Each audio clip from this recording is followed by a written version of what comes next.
Damn. Alright. Hello, heroes. This is Cody from your blue collar Texan talking comics. This is ComicsDown. Let's get into it. Today we have a book to review. Infinity Countdown, number 1, Daredevil. And like I said in some of my other videos, pretty much anything that has Daredevil on it, I've been picking up lately. I've been really enjoying the Soul run. Oh, coffee. Much needed. And nicotine. Just the right complementary thing to caffeine. Alright, like I said, Infinity Countdown, Daredevil, number 1. I got this book a few weeks back, and I liked it a lot. It was a very cute story. This isn't done by Charles Soule. This is a Gary Dugan story. And Chris Sprouse, Neil Noto, and Lee Ferguson are the artists on the inside of the book. The cover was... That's not a Clayton Crane cover.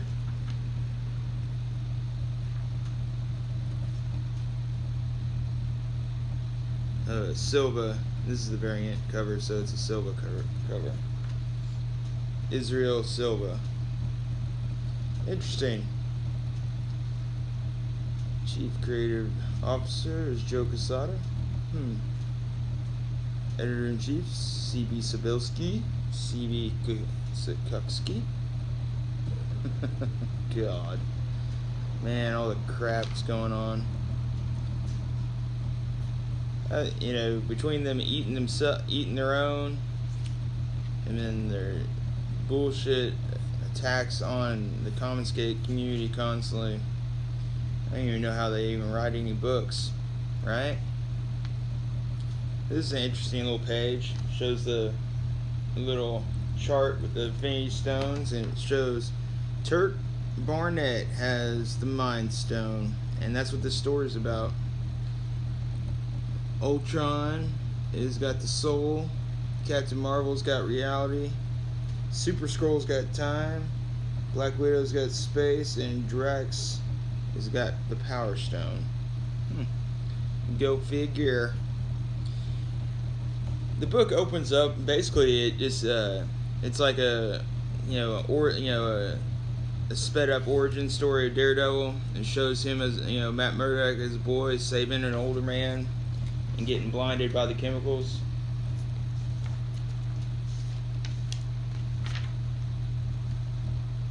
And then what he had to go when he was a boy, and all the hearing, all the amplification of his hearing, touch, smell, and everything.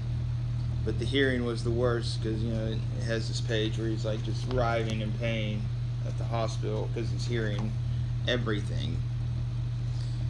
But it shows him at the courthouse, and he's waiting to go in, going through security. And he's like, "I'm living strange days, but last thing I expected to happen today was to see anything." Go figure. There's so much energy radiating off of that Infinity Stone that he actually sees it. That's crazy, right? And he sees that old Turk has it. It's Turk Barnett, and what the hell is he carrying? I can see it.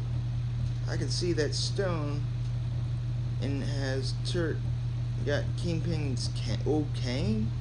What the hell is going on?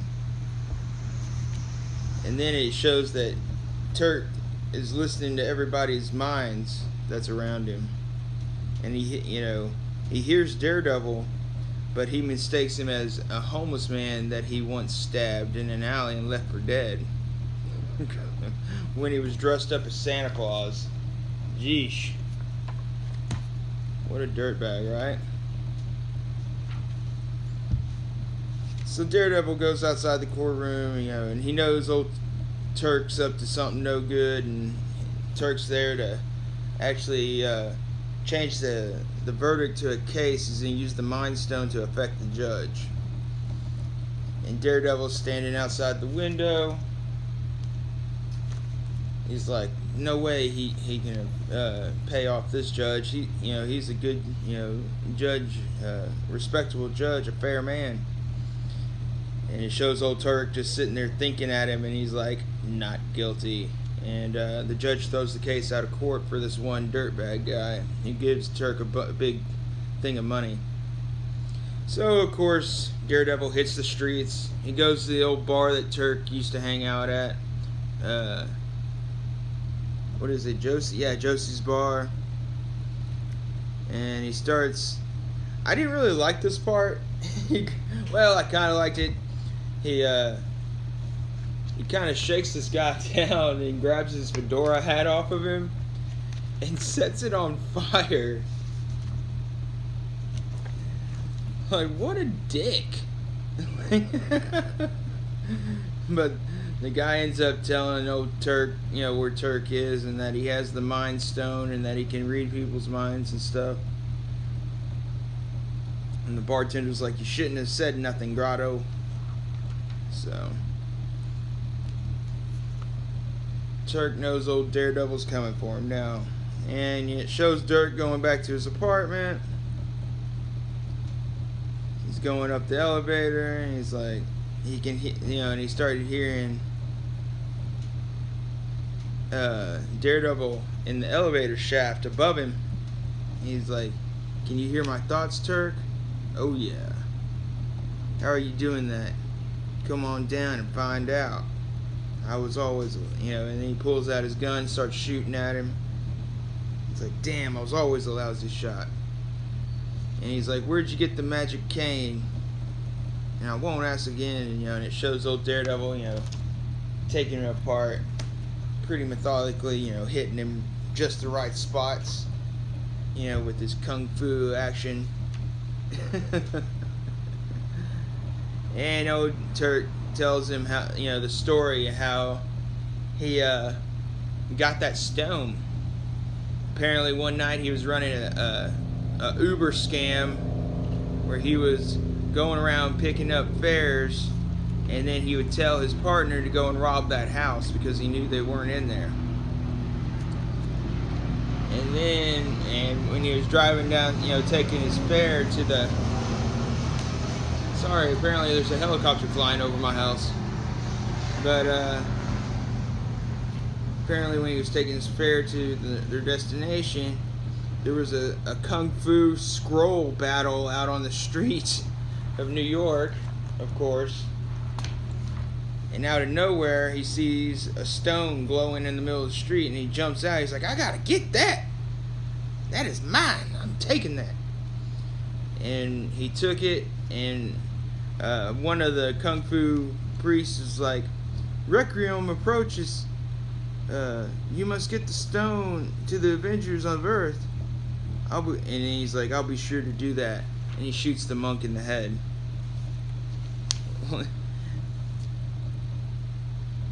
Like a total sociopath, right? And there's a lady in the cab. He just got out of the cab and left her in there and got that, and then goes and shoots this guy in the head, and then gets back in like nothing happened. And then, you hear a ding, and they're at the top floor. And Turk's got some goons waiting up there with some automatic rifles. And they try to take out Daredevil. Daredevil takes out the goons. And Turk hits him with his cane and just says, forget about the Rock. He's like, and Daredevil turns around like a puppy that just got popped on the nose, like, I can't believe you did that. You hit me. I can't believe it. And and he said, Turk told him forget about the Rock. So now he can't see the Rock that was on the end of the cane. And he's like, You watch yourself, Turk. I'm gonna be keeping my eye on you. And then it goes from there to Turk saying that he's going to be the new kingpin, basically. You know, Mayor Fisk has become the mayor, so he's going to take over Kingpin's spot. And he's like, you know, Kingpin used to eat alone, but I got plenty of places at the table. And the guy who snitched on him that lost his fedora hat shows up, and he's like, man, you shouldn't have said nothing. And old Turk ends up putting him down. And then you get spoilers there. Well, this has been out for a couple weeks, so I don't think it's really spoilers. You got old Bullseye there. He's like, haha, you're absolutely mental, mate. But if there's going to be a bunch of money and even more fighting, then fuck yeah, I'm in. So it mentioned Requiem, okay? And that's the first mention of Requiem in the Infinity Countdown. And Requiem, I think, is the new character they're bringing out, who on Wednesday, I think, has his first appearance is going to be up. And I think it's going to be in Infinity Countdown, was it number 4? Yeah, number 4. That book right there, guys. That'll be the first appearance of Requiem. And I've seen like the pictures for like the character, and he looks pretty freaking badass. I don't know if it's a he or she. He's like wearing a mask or whatnot. But I'll tell you what, it looks like a pretty interesting character. And you know, when the Infinity Countdown first came out, I wasn't too amped for it or nothing like that. I was like, another Infinity storyline? I was like, whatever. But I'm going to go and talk to my homeboy Harvey up there at the Multiverse and see if I can get, you know, because man, they got a fat stack of them books over there. And I mean, they're not selling whatsoever. And I'm going to see if I can get the whole story, you know, like at least all the main Infinity Countdown books, you know, like 1 through 4. You know, buy the new one for full price and then try to get the other ones on a discount or whatnot. But yeah, that should be pretty good if I can do that. But yeah, oh god, what do we got going?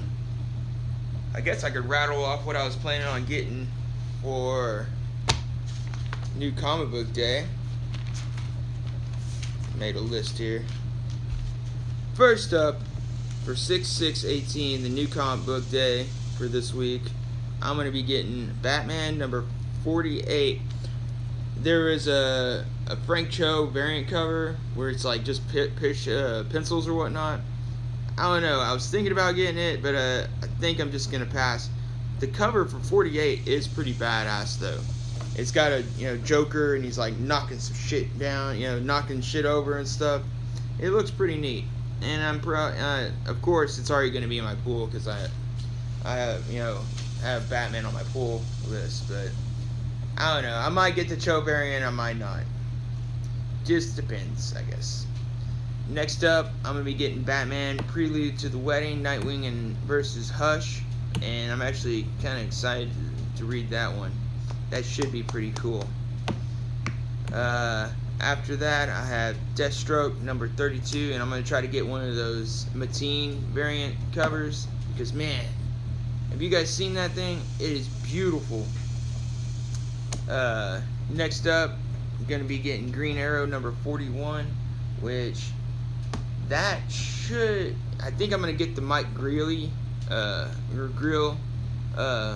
variant, because I've always liked Mike Grill. He's always wrote Green Arrow like super badass and done the art really badass and stuff. So, and then we have the big book for DC this week, and that is going to be Justice League number 1. And I'm probably going to buy a regular cover of it and then a Jim Lee variant if I can get one. Next up, we have Nightwing number 45. and I'm going to try to get the John Romita Jr. Variant. And then we have Wonder Woman Annual number 2, and that should wrap up all the DC books. Okay, next up, Image. Yeah, I didn't know if I couldn't read my handwriting. I didn't have any, I didn't think I had any independents, but I do have one independent this week, and that's going to be Image, Death or Glory number 2, and I'm going to go with cover B. I don't know, there's just something about that, that chick, and like, I like the covers where she's just sitting there, you know, she's got, you know, it's a really cool looking cover B, and, you know, she's like holding her gun, pointing it at, you know, out. It kind of reminds me of the first cover that I got. But Death and Glory, man, I like that. You know, the first one was amazing. You know, high octane, heist book, very cool, very cool. I did a video like when I first started this channel about that, and it's on another camera, and for some reason that camera's jacking up and I can't get the footage off of it. Okay, next up we have Marvel, which the first book of Marvel book I wrote down was Ant-Man and the Wasp Living Legends number 1, cover A. And thinking about it, I'm probably not gonna get that. After that, we have Astonishing X-Men number 12,